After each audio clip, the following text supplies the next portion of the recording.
Hello welcome. இன்றைக்கி கிளாஸில் என்ன டிவைஸ் பார்க்க போகிறோம்னா சுவிட்சுங்கிற ஒரு நெட்வொர்க் டிவைஸ் பார்க்க போகிறோம். இதில் பார்த்திங்கன்னா ஃபஸ்ட்டு நெட்வொர்க் டிவைஸஸில் சுவிட்சஸ்னு இருக்கும். சுவிட்சஸில் பார்த்திங்கன்னா டிஃப்ரெண்ட் கேட்டகரி நிறையா இருக்கும். இதில் வந்து ஃபஸ்ட் ஒன்று எடுத்துக்கலாம். சுவிட்ச் இந்தமாரி பார்த்திங்கன்னா நேமோட சுவிட்ச் 0ன்னு சொல்லி வரும். சுவிட்சில் பார்த்திங்கன்னா எத்தனை போர்ட்ஸ் இருக்குதுன்னு சொல்லி பார்க்குறதுக்கு கிளிக் பண்ணிங்கன்னா ஃபிசிக்கல் வியூவில் ஜூம் இன் பண்ணி பார்த்திங்கன்னா டோட்டலாக பார்த்திங்கன்னா 24 போர்ட்ஸ் இருக்கும். 24 சிஸ்டம் கனெக்ட் பண்ணலாம். சுவிட்சோட மெயின் யூஸே பார்த்திங்கன்னா LAN connection, local area network within லேபுக்குள்ளே நம்ம ஏதாச்சும் நெட்வொர்க் டிவைசஸ் சிஸ்டம் கனெக்ட் பண்ணுறதுக்கு யூஸ் பண்ணிக்கலாம். ப்ளஸ் அது இல்லாமல் பார்த்திங்கன்னா 2 போர்ட் இருக்குது. மொத்தம் பார்த்திங்கன்னா 24 + 2 26 போர்ட் இருக்குது சுவிட்சில். இப்போ பிசி கனெக்ட் பண்ணலாம். சிம்பிளாக ஒரு 4 பிசி மட்டும் எடுத்துக்கலாம். பிசி 0 1 2 3. பார்த்தீங்கன்னா கேபிள்ஸ் பார்த்திங்கன்னா straight through cable, different devices connect பண்ணுறதுக்கு ஸ்ட்ரெயிட் த்ரூ கேபிள். டிஃப்ரெண்ட் டிவைசஸ்னால் சுவிட்சு, பிசி இந்தமாரி டிஃப்ரெண்ட்டாக இருந்துச்சுன்னா ஸ்ட்ரெயிட் த்ரூ கேபிள் எடுத்துக்கலாம். நீங்கள் பிசியிலேருந்தும் சுவிட்சு கனெக்ட் பண்ணலாம், சுவிட்சிலேருந்து பிசி கனெக்ட் பண்ணலாம். இப்போ சுவிட்சிலேருந்து கனெக்ட் பண்ணும்போது இதில் டோட்டல் நம்பர் ஆஃப் போர்ட்டு இதிலே ஷோ ஆகும். ஃபாஸ்ட் ஈத்தர்நெட்டுங்கிறது 100 Mbps ஸ்பீடு, ஜிகாபிட் ஈத்தர்நெட்டுங்கிறது 1000 1 GB ஸ்பீடில் இருக்கும்.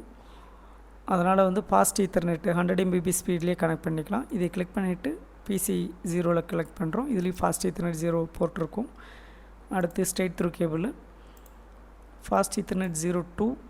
இதுலேயுமே பார்த்திங்கன்னா ஃபாஸ்ட் ஈத்தர்நெட் 01 ஒவ்வொரு பிசியில் இருக்கும். இப்போ பார்த்திங்கன்னா எந்த கேபிள் கனெக்ட் பண்ணுறங்கிறது லேபிள்ஸு ஷோ ஆகலை. சப்போஸ் ஷோ ஆகணும்னா ஆப்ஷன்ஸ் போய்க்குங்க, ப்ரிஃபரன்ஸ் போங்க. ப்ரிஃபரன்ஸில் போயிட்டு ஆல்வேஸ் ஷோ போர்ட் லேபிள்ஸ் இன் லாஜிக்கல் ஒர்க் ஸ்பேஸுங்கிறத கிளிக் பண்ணிக்கோங்க. கிளிக் பண்ணிங்கன்னா என்னங்கிறது ஷோ ஆகும். இப்போ இந்த இடத்துல பார்த்திங்கன்னா இது ஃபாஸ்ட் ஈத்தர்நெட் 02 FA02ன்னு இருக்குது. இந்தமாரி கேபிளோட நேம் நம்மளுக்கு விசிபிள் ஆகணும்னா ஆப்ஷன்ஸு, ப்ரிஃபரன்ஸு அதில் போய்ட்டு ஆல்வேஸ் ஷோங்கிறத கொடுத்துருங்க. போர்ட் லேபிள்ஸ் இன் லாஜிக்கல் ஒர்க் ஸ்பேஸ் கொடுத்திங்கன்னா ஷோ ஆகும், இல்லைன்னா உங்களுக்கு ஷோ ஆகாது. மேக்ஸிமம் ஷோ ஆகிற மாதிரியே கொடுத்துக்கோங்க.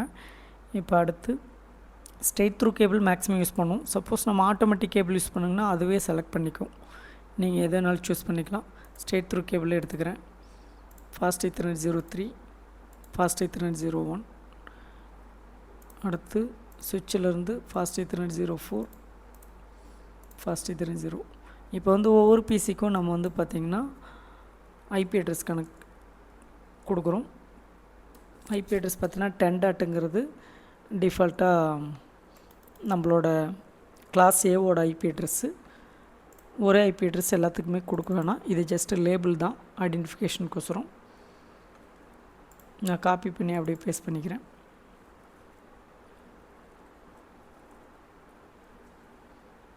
நாலு பிசிக்குமே இந்தமாரி ஐபி அட்ரஸ் கொடுத்துக்குறோம், இதுக்கு முன்னாடி கொடுத்த மாரி. இப்போ உங்களுக்கு பார்த்திங்கன்னா கண்ட்ரோல் பிடிச்சிட்டு ஸ்க்ரோல் பண்ணிங்கன்னா ஜூம் இன் ஆகும். நீங்கள் இப்படி கூட பார்த்துக்கலாம். இன்னும் ஸ்க்ரோல் பண்ணிங்கன்னா ஜூம் இன் ஆகணும்னு நினச்சிங்கன்னா. இப்போ இதுக்கு இண்டிவிஜுவலாக பார்த்திங்கன்னா நம்ம ஐபி அட்ரஸ் செட் பண்ணோம். பிசிக்கு கிளிக் பண்ணிக்கிட்டு டெஸ்க்டாப்பில் போய்ட்டு ஐபி கான்ஃபிகரேஷனில் ஸ்டாட்டிக்கு ஃபாஸ்ட் ஈத்தர்நெட் 0 கேபிள், இதில் வந்து IPv4 அட்ரஸ்ஸு சப்நெட் மாஸ்க்கு டிஃபால்ட்டாக வந்துடும். சேம் இதேமாரி PC2 desktop IP configuration, IP address PC2க்கு பார்த்திங்கன்னா 02 சப்நெட் மாஸ்க்கு, PC3க்கும் டெஸ்க்டாப்பு ஐபி கான்ஃபிகரேஷன் ஸ்டாட்டிக்லேயே தான் எல்லாமே இருக்கும். இந்தமாரி சப்நெட் மாஸ்க்கு PC4. இந்தமாரி 4 பிசிக்குமே ஐபி அட்ரஸ்ஸு சப்நெட் மாஸ்க்கு கொடுத்துருங்க. கொடுத்துட்டு எப்பயும் போல் பார்த்திங்கன்னா பிங் பண்ணி பார்க்குறதுக்கு 2 மெத்தட் சொல்லியிருக்கேன். ஒன்று வந்து பார்த்திங்கன்னா பிசி கிளிக் பண்ணிக்கிட்டு கமாண்ட் ப்ராம்ப்டில் போயிட்டு பிங் கமாண்டு. இப்போ நான் PC 1ல் இருக்கேன். பிங்குங்கிற கமாண்டு பார்த்திங்கன்னா 2 டிவைஸ்க்கு கனெக்ஷன் இருக்கா இல்லைன்னு சொல்லி டெஸ்ட் பண்ணுறதுக்கு. இப்போ நான் தேர்ட் பிசி கொடுக்குறேன். 10.10.10.3 அப்படின்னு கொடுத்தோம்னா ரிப்ளை ஃப்ரம் வந்துச்சுன்னா கனெக்ஷன் இருக்குதுன்னு அர்த்தம். இப்போ பார்த்திங்கன்னா ரிப்ளை வருது. இதே இன்னொரு ஆப்ஷன் நான் சொல்லியிருக்கேன். சப்போஸ் இந்த PDUன்னு சொல்லிட்டு எங்கே இருக்குது, simple PDU protocol data unit எடுத்துகிட்டு PC2க்கும் 4க்கும் கனெக்ட் பண்ணிங்கன்னா இந்த இடத்துல பார்த்தீங்கன்னா சக்ஸஸ்ஃபுல்னு வரும். இதில் பார்த்தீங்கன்னா டிஃபால்ட்டாக இங்கேருந்து இங்கே வந்து கனெக்ஷன் சக்ஸஸ்ஃபுல்னு சொல்லி வருது. சேம் இதுமாரி எல்லா பிசிக்கும் கனெக்ட் ஆகும்.